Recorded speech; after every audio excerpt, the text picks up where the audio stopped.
Bom dia, boa tarde, boa noite. Mais uma vez, me chamo Henrique, sou professor de História. E hoje a gente vai trabalhar na parte de Brasil, né, História 1, História voltada para a história brasileira. A gente vai trabalhar, na verdade, uma continuação de um dos muitos aspectos que a gente trabalha dentro da discussão sobre o Brasil colonial. Na verdade, qual é o intuito da aula de hoje? O intuito da aula de hoje é pegar um recorte de dois assuntos que ocorrem em especial no século XVII, mas que também transbordam em alguma medida para o século XVIII, por isso a preferência pelo título, para que a gente possa fazer uma conexão entre aqueles assuntos que a gente estava vendo anteriormente, como, por exemplo, sobre a sociedade açucareira, sobre escravidão no Brasil, e ultrapassando esse cenário até chegar à propriamente expansão territorial e entrar no próximo tema, que é a mineração. Então, a gente vai trabalhar, na verdade, dois assuntos que fazem parte desse contexto especial do século XVII no Brasil, que são Brasil holandês, ou seja, o período em que o Brasil é ocupado por holandeses, e, por outro lado, a expansão territorial colonial, a expansão territorial que ocorre dentro do território brasileiro, para além das nossas fronteiras enquanto colônia. Mas vamos tentar entender os assuntos nos seus contextos. Vamos resgatar um pouquinho o que vocês viram nas últimas aulas. Vocês viram que a principal atividade econômica brasileira, que se desenvolve nos anos iniciais da colonização, essa principal atividade econômica pós, obviamente, o período pré-colonial, em que você tem a exploração do pau-brasil e tudo mais, o principal recurso é a produção da cana-de-açúcar. Como a gente já viu, é um produto muito caro no mercado europeu, porque é um produto muito raro. Na Europa, o clima ele não é favorável ao desenvolvimento e à plantação, enfim, à produção da cana-de-açúcar. Então, o açúcar que chegava à Europa chegava de áreas como, por exemplo, da Península Arábica, das Índias. Então, era um produto muito caro. Quando os portugueses percebem a necessidade, isso a gente já viu, quando os portugueses percebem a necessidade de consolidar no Brasil um projeto colonial, como assim um projeto colonial? Primeiro eles chegam aqui, mas é muito pontual, eles estão muito mais interessados no comércio das Índias. Depois que eles começam a sofrer ameaças de perder esse território, quando o comércio nas Índias começa a cair na lucratividade, eles percebem que era necessário usar o Brasil como uma fonte de riquezas. E aí eles vão desenvolver como a primeira e mais importante atividade do período colonial justamente a produção açucareira. Era uma produção que era desenvolvida em território brasileiro, dentro dos engenhos. Os engenhos, parte deles, né, quando tinham recursos para isso, passavam por todo o processo de produção e refino do açúcar, mas muito desse açúcar também era levado, dessa matéria-prima, era levado para a Europa para ser comercializado por lá e também ser refinado por outros grupos de pessoas. E Portugal, historicamente, esse é um ponto importante para a gente iniciar a discussão daqui. Portugal, historicamente, tinha como aliado os holandeses nesse processo. Os holandeses, que não eram uma potência colonial, não dominavam, colonizaram várias áreas, mas tinham investido pesado no seu comércio marítimo. Então eles acabavam tendo recursos, e também atividades financeiras na Europa. Então eles tinham recursos e utensílios, vamos pensar assim, para poder contribuir com o comércio do açúcar brasileiro na Europa, junto a Portugal. Então, historicamente, Portugal e Holanda foram aliados, né, aliados comerciais nesse processo. Aí você para e pergunta, ué, Henrique, mas se você acabou de dizer que Portugal e Holanda foram aliados nesse processo, por que raios os holandeses decidiram em um dado momento entrar no território brasileiro, ocupar o território brasileiro, e lembra, o território brasileiro que era controlado por Portugal, frente a esse domínio português, ou seja, afrontar o domínio português. Isso acontece por uma série de fatores que, atrelados, abriram espaço para essa alternativa. O primeiro e mais importante deles a ser lembrado é esse antecedente que eu coloquei aqui como central, que é a chamada União Ibérica. Acho que o nome é autoexplicativo, mas eu vou explicar o porquê disso. Vamos lá. União Ibérica. União de quem? União entre as duas coroas ibéricas, né, as duas coroas presentes na Península Ibérica. E quem são essas duas coroas, gente? De um lado, Portugal, do outro, a Espanha. São as duas coroas ibéricas. De um lado, Portugal, do outro lado, a Espanha. Tá, Henrique, mas por que essas coroas se uniram? Bom, vamos lá.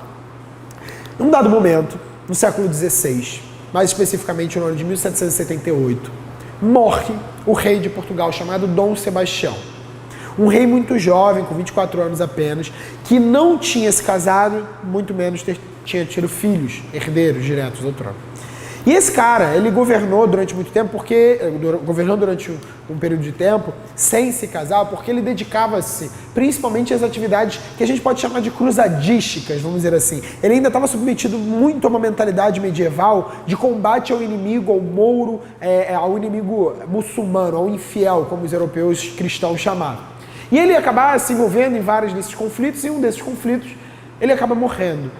No norte da África, ou melhor, ele acaba desaparecendo, isso é um ponto importante.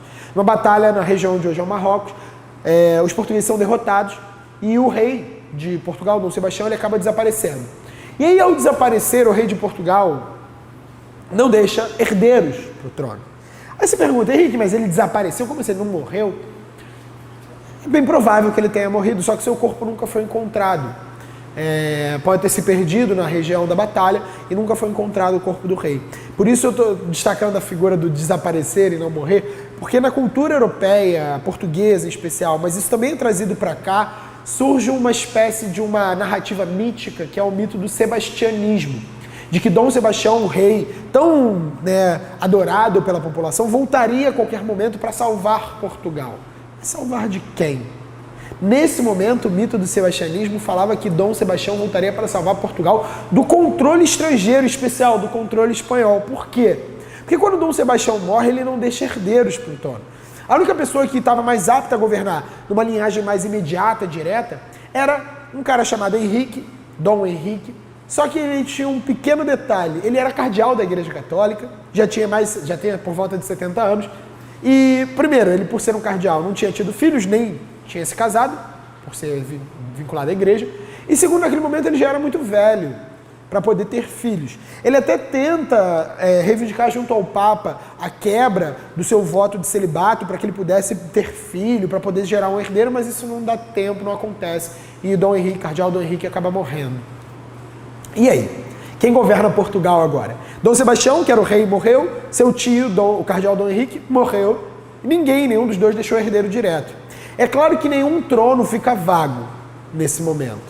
Se não tem um herdeiro direto, tem herdeiros indiretos. O problema é quem vai assumir o trono. Porque primos distantes, familiares que podem reivindicar o trono para si, existem vários.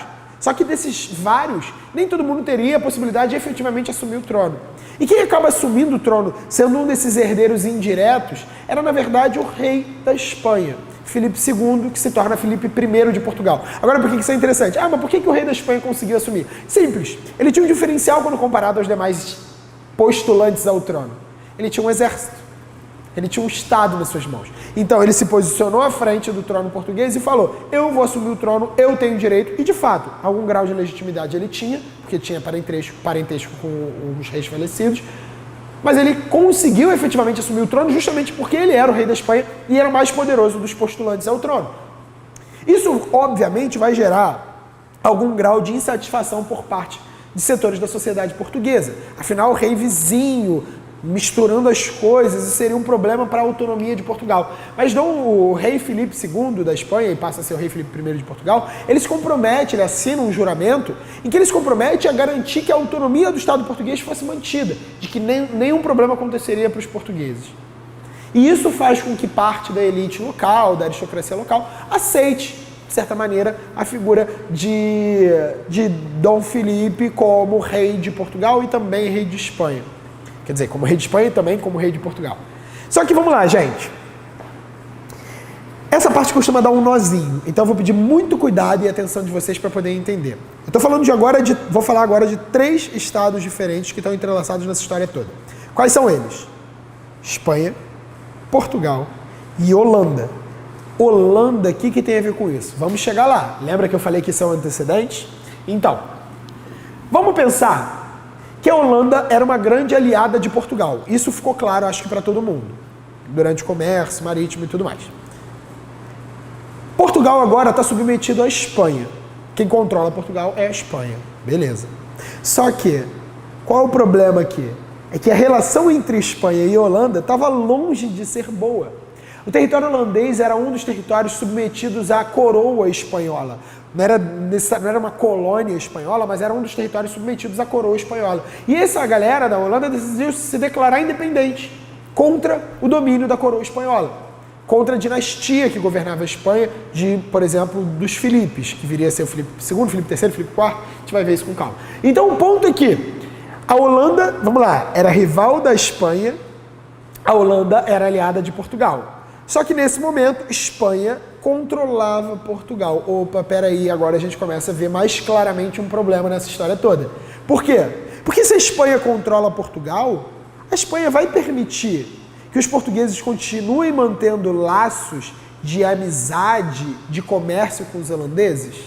Levando em consideração que os holandeses e os espanhóis vão entrar em guerra, vocês acham que a Espanha ia permitir que os holandeses continuassem tendo a sua principal fonte de riqueza, que era o comércio com Portugal, ativa?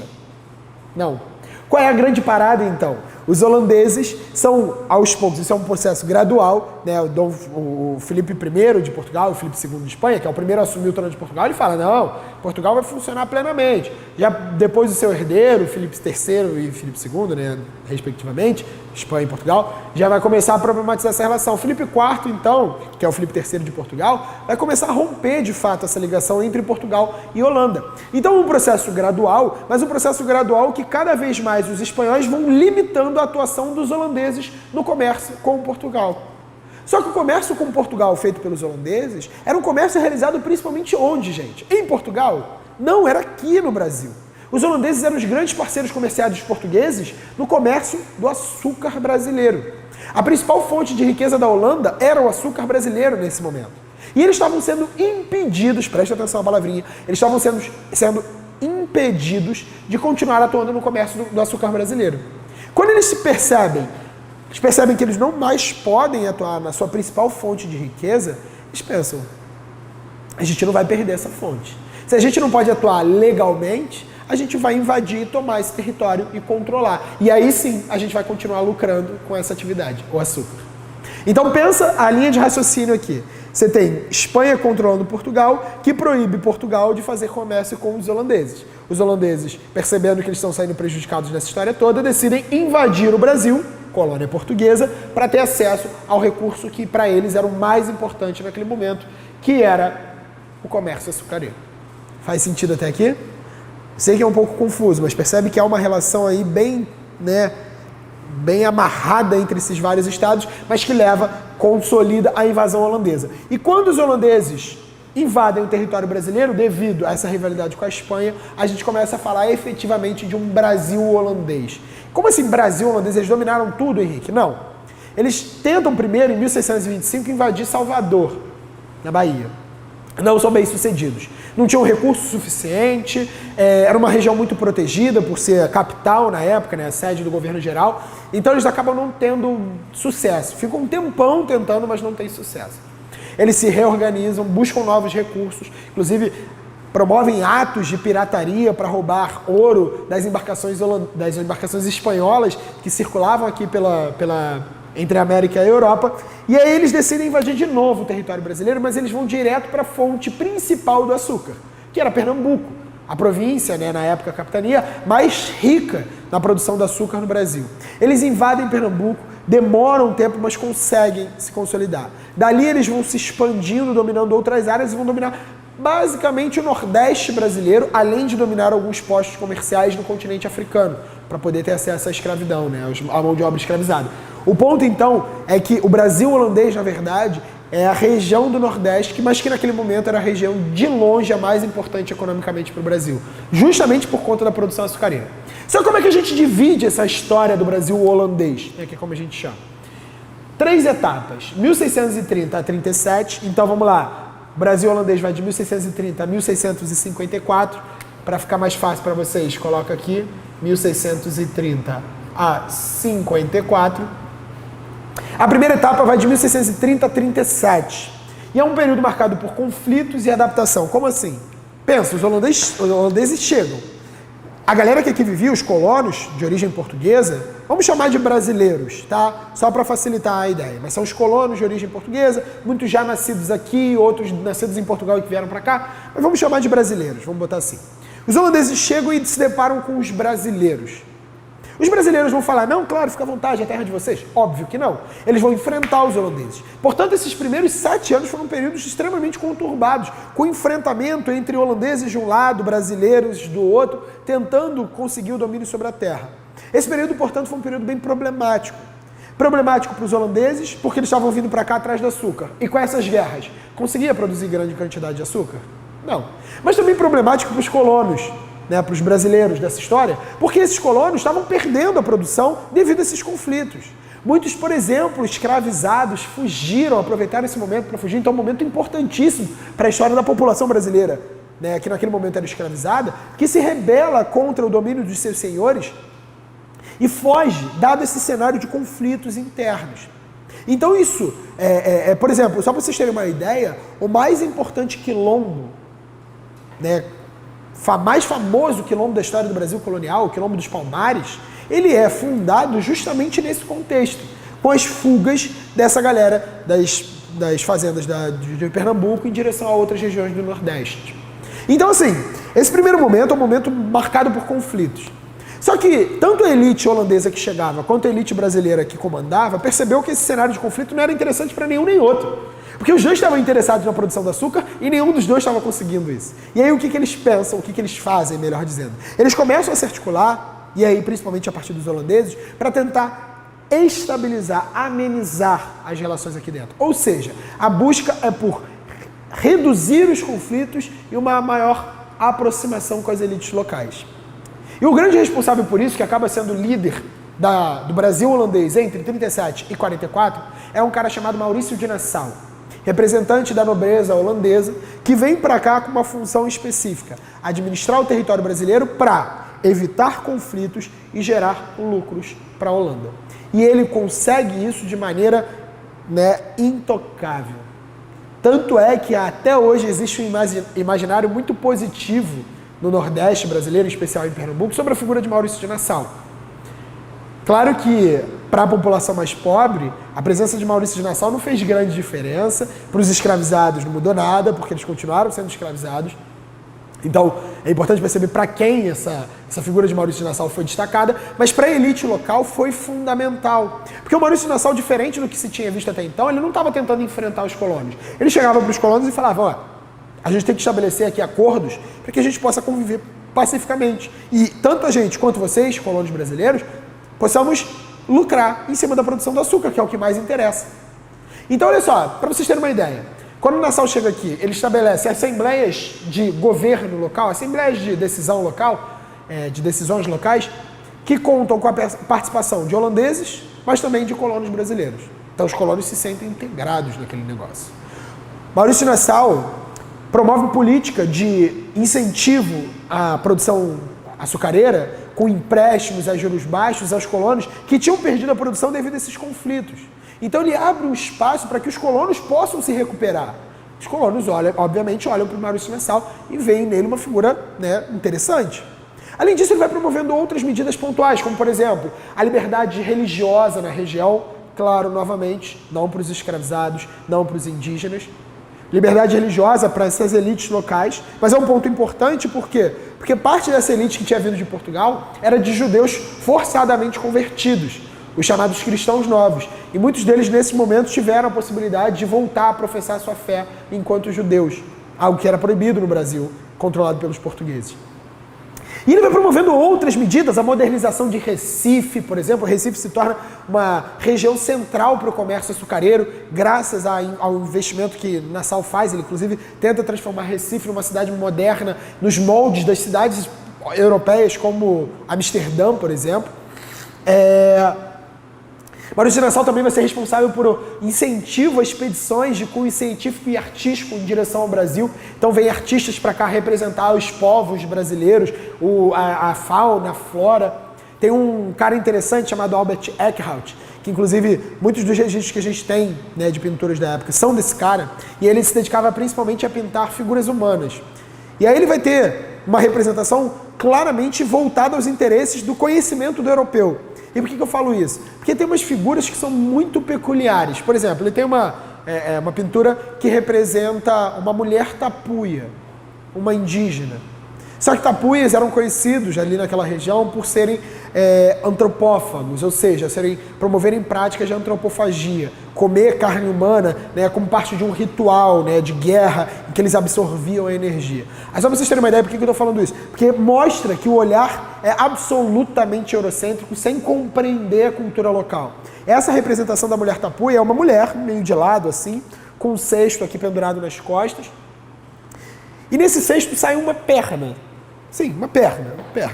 E aqui na mão dela ela carrega um braço. Como se ela, sei lá, estivesse indo para um churrasco na parada. E por que ele representa assim? Porque a forma como ele vê a antropofagia. Ele não vê aquilo como uma prática cultural, ele não vê aquilo como uma prática daquela realidade, daqueles povos da região, não. Ele vê aquilo como o europeu vê aquilo.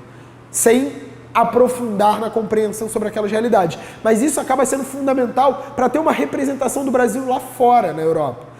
Só para vocês terem uma ideia, é nesse momento que se tem a primeira obra de arte produzida por um artista profissional na história do Brasil. O que se tinha antes, claro, são obras pintadas por várias pessoas, mas nenhum artista que se dedicava profissionalmente a isso. E é justamente no período de Nassau que isso vai acontecer. Então, meu ponto aqui, para resumir a ideia, é, durante a administração de Nassau, o Brasil a região do Nordeste brasileiro vai passar por uma estabilidade que até então não tinha sido verificada. E isso vai acalmar os ânimos tanto dos holandeses quanto das elites locais. Só que tem um porém. O porém é que, a partir de 1644, as coisas começam a mudar. E por que as coisas começam a mudar? Porque desde um pouquinho antes, a Holanda pressiona para que os lucros advindos da exploração do comércio brasileiro, eles cresçam. Porque essas medidas que o Nassau vem tomando, modernização de Recife, patrocínio à expedição artística e tudo mais, isso aí gasta dinheiro. Nassau falava que empréstimo a juros baixos, por exemplo, isso tudo gera gastos também para o Estado, né, para o Estado holandês. E aí o Nassau, ao administrar desta forma, ele conseguiu a estabilidade, mas os lucros não eram tão altos quanto a Companhia de Comércio holandesa esperava dessa região. E eles começam a pressionar Nassau para mudança de postura, para que ele cobrasse mais impostos, para que ele restringisse, né, mais a liberdade daquela região, para arrecadar o máximo possível. Nassau vai discordando disso e ele acaba sendo retirado. E aí o momento que vai de 44 a 54 é quando o Brasil holandês já está sem o Nassau. E já está sem o Nassau baseado numa política econômica holandesa que se sustenta na exploração do máximo de recursos possíveis daqui da região do Nordeste. E é claro, a elite brasileira, como a gente já chamou, ela não vai gostar nada disso. E essa elite brasileira vai começar a bater de frente com a administração holandesa. E há um fator importante. Em 1640, antes disso aqui acontecer, a União Ibérica chegou ao fim. Então, nesse momento, a galera já falava, ó, a gente tem que lutar contra os holandeses porque Portugal, a nossa coroa, já está livre do domínio espanhol. Então, eles percebiam que havia espaço para isso. E aí, esse período que vai de 44 a 54 é um período também marcado por grandes conflitos, até que, como resultado, em 54, a gente tem a expulsão dos holandeses. No movimento que foi conhecido na história como a Insurreição Pernambucana. Foi um movimento liderado pelas elites locais, mas com grande participação popular, em que a região foi marcada por conflitos até finalmente a expulsão dos holandeses em 1654. Beleza. Agora, por que isso aqui é importantíssimo como um todo? Principalmente pelo saldo que isso aqui tem.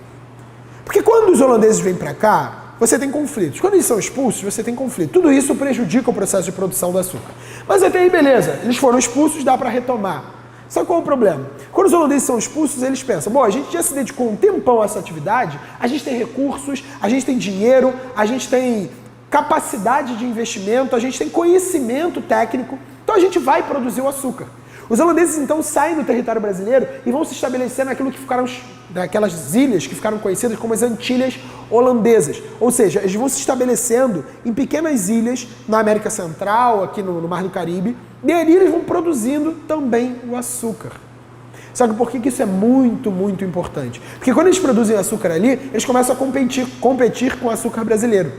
E ao competir com o açúcar brasileiro, isso vai gerando dificuldade de atingir o mesmo grau de lucro que o Brasil tinha, né, Portugal, por consequência, tinha antes da presença holandesa. Isso acabou sendo um divisor de águas na história do Brasil colonial, porque a economia açucareira começou a entrar em declínio. Um declínio que jamais se recuperaria, né, nos moldes, no patamar do que foi anteriormente. Então, esse declínio da produção açucareira fez com que a galera aqui no Brasil começasse a buscar alternativas econômicas. E nesse sentido, eu destaco o próximo item que a gente tem para trabalhar, que eu chamei de expansão territorial. Como assim? Se o açúcar não está dando mais o lucro que dava anteriormente, a galera começa a buscar, não estou dizendo que começa aqui, mas intensifica a busca por novos recursos dentro do território brasileiro. E eu destaco 3 principais frentes de expansão territorial dentro do Brasil. A primeira delas é a pecuária. Essa aí vem desde o início do período colonial. Por quê? Pensa comigo. Se eu tenho aqui o território brasileiro, pensa isso aqui como o Brasil. Melhor, pensa isso aqui como a América do Sul, porque vale a pena destacar alguns assuntos que a gente vai trabalhar depois. Tá? A produção açucareira, ela estava principalmente localizada, como a gente já viu, no Nordeste. Só que pensa, eu preciso de uma terra fértil para produzir essa cana-de-açúcar. Essa terra era encontrada no Nordeste brasileiro, né? O famoso solo de Massapê, ou Massapé, os dois caras. Então a galera percebeu que para abastecer as necessidades internas da colônia, por exemplo, de carne, de comida, era necessário criar gado, mas não dava para criar gado onde você planta cana-de-açúcar. O que o gado precisa para viver? Ele precisa de espaço, ele precisa de pasto. Então, a pecuária acaba se caracterizando por um primeiro movimento de interiorização, justamente porque vão saindo um pouquinho do litoral e vão chegando mais para o interior. Só que essa frente de ocupação, ela foi uma. Ela não foi a única. Outra que a gente tem para chamar a atenção é aquilo que a gente chama de conquista do norte. E o que é a conquista do norte? É a ocupação da região da floresta amazônica. Pensa comigo, floresta amazônica tem o que de recurso que pode ser utilizado? Bom, nesse caso aqui, o principal objetivo era a busca pelas chamadas drogas do sertão. O que são as drogas do sertão? São também chamadas de especiarias da floresta. São ervas que podem ser utilizadas para funções medicinais. São sementes que têm como função a alimentação, mas também são utilizadas para outros recursos. São frutas e frutos. Ou seja, são recursos que são encontrados na floresta, única e exclusivamente na floresta, e que podem ser comercializados lá no continente europeu. Então a gente tem uma outra frente de ocupação que se dá em direção ao norte. E quem protagoniza essas ações? Os jesuítas. Ué, Henrique, por que os jesuítas? Lembra comigo, qual era a principal função dos jesuítas no território nacional? Para que eles vinham para cá essencialmente? Eles vinham para cá para catequizar as populações nativas. O objetivo dos jesuítas era expandir a fé católica em território americano. Especialmente americano, não somente. Então eles vieram para cá, para o Brasil, para catequizar os indígenas. E adivinha onde no território brasileiro tinham muitos indígenas que poderiam ainda ser catequizados por esses jesuítas? O norte, a região da floresta. Então os jesuítas, por terem contato com os nativos, eles exploravam a mão de obra dessa população local, porque essa população local conhecia a floresta, sabia onde encontrar muitos desses recursos que eram buscados. Então os próprios jesuítas, que em tese tinham uma função religiosa, também tinham interesses econômicos na exploração da mão de obra local. Agora, para fechar essa discussão sobre expansão territorial, talvez o mais lembrado, mais famoso fenômeno seja o bandeirantismo, a figura dos bandeirantes. Quem eram esses caras? Eram desbravadores, pessoas que buscavam na exploração do interior do território alguma fonte de recurso, de riqueza, já que muitos deles não tinham mais grandes riquezas. Eu dou um exemplo para vocês. A maior parte dos bandeirantes partiu de São Paulo. Coincidência? Não. Quando você tem o desenvolvimento da produção açucareira, ele começa em especial em Pernambuco e na capitania de São Vicente, onde hoje é São Paulo. Depois que a produção açucareira vai se expandindo, ela se expande principalmente no Nordeste. Então, até por conta do clima, da proximidade, né, a região mais próxima da Europa e tudo mais. Então São Paulo continua produzindo açúcar, mas é um açúcar que acaba sendo mais barato, a galera que vive ali não lucra tanto e tal. Quando tem a crise do açúcar, é claro que a elite do Nordeste sente, mas a galera de São Paulo sente muito mais. Então vários proprietários de terra de São Paulo ou trabalhadores da região começam a buscar nas bandeiras uma forma de sobrevivência, de explorar o interior do território em busca de recursos para poder ganhar, viver a vida disso. E eu destaquei aqui 3 principais tipos de bandeira, mas uma coisa não exclui a outra. As bandeiras em geral elas faziam um pouco de tudo isso. Bandeira de apresamento, capturar e escravizar indígenas, muitas vezes comercializados como escravizados. Ah, Henrique, mas não podia escravizar indígena. Mas quem vai fiscalizar? Pensa, essa galera está no interior do território. Então, apresamento, capturar e escravizar indígena. Sertanismo de contrato, como era conhecido, era a busca por escravizados fugitivos. Então, esses bandeirantes eram contratados por uma expedição por uma expedição, não, desculpa, por grandes proprietários de escravizados, e eles eram contratados, iam até uma dada região de quilombo, que já se sabia da existência, combatiam aqueles quilombolas, capturavam eles, parte deles, e levava de volta, ou matava muitas vezes, e levava de volta para os ex-proprietários, né, como é a expressão da época. Por exemplo, o Quilombo dos Palmares foi destruído por uma expedição de bandeirantes, para vocês terem uma ideia do impacto que esses caras têm sobre a realidade brasileira. E as bandeiras de prospecção acabam sendo as mais famosas delas. Por que isso? Porque as bandeiras de prospecção iam atrás de, essencialmente, recursos minerais. Mais especificamente, metais preciosos. Esses caras viviam em busca de ouro, prata em território brasileiro. Já se sabia a abundância de ouro e prata em territórios da América Espanhola, como na Colômbia, no Peru, na Bolívia. Então eles pensavam, bom, tem que ter aqui em algum lugar. E são eles os grandes responsáveis por encontrar as primeiras minas, ou seja, primeiras fontes de ouro em território brasileiro na região do que hoje a gente chama de Minas Gerais. Então, os bandeirantes acabam sendo grandes responsáveis por expandir as fronteiras do território nacional. Agora, para a gente fechar essa discussão, lembra comigo, o que determinava o território? Eu falei que território nacional não é a melhor palavra, tá? Porque não existia a ideia de nação ainda, nem de Brasil. A gente está falando de colônia, mas determinava o território colonial brasileiro, melhor dizendo. Agora, qual era a linha que traçava o limite daquilo que era posse de Portugal e daquilo que era posse da Espanha? Vocês já estudaram isso. Essa linha está aqui. Essa linha é o Tratado de Tordesilhas. Vocês lembram disso? Agora, olha para essas setas. Elas estão respeitando o Tratado de Tordesilhas? Não. Os portugueses vão atropelando a linha de Tordesilhas em busca dos seus interesses econômicos. Só que em algumas regiões eles começam a entrar em contato com os espanhóis. E aí a coroa portuguesa e a coroa espanhola percebem que era necessário estabelecer um novo acordo, uma nova linha, que fosse norteada pelos interesses de cada um dos dois. E o princípio fundamental que vai guiar o Tratado de Madrid, que é esse novo tratado estabelecido, que eu coloquei aqui para vocês, que é celebrado em 1750, é o princípio do uti possidetis. Como assim uti possidetis? Vou botar aqui.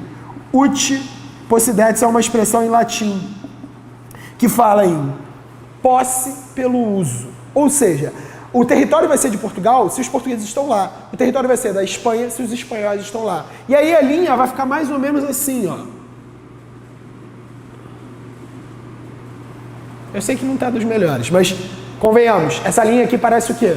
Parece o Brasil hoje. O Tratado de Madrid acaba estabelecendo uma fronteira entre Portugal, território português e território espanhol, muito próxima daquilo que a gente tem no território brasileiro hoje. Tirando uma área ou outra aqui na região sul, a anexação do Acre anos depois, algumas áreas de fronteira aqui na região do centro-oeste. É nesse momento que se estabelece essa nova linha. Portanto, o Tratado de Tordesilhas cai por terra. Vão sendo celebrados outros acordos que vão e voltam, mas a essência da divisão entre os dois territórios está no Tratado de Madrid, celebrado em 1750. Provando, então, que a atividade econômica no Brasil, nesse momento, ela vai se diversificando, especialmente com a crise da produção açucareira, com a crise do comércio do açúcar. Tranquilo, gente. Esse assunto, portanto, está localizado dentro de Brasil colonial e os próximos temas que vocês vão ver caminham no sentido de a gente já começar a entender a crise do sistema colonial e a proclamação da independência do Brasil. Mas isso são cenas para os próximos episódios, beleza? Até a próxima, galera. Tchau, tchau.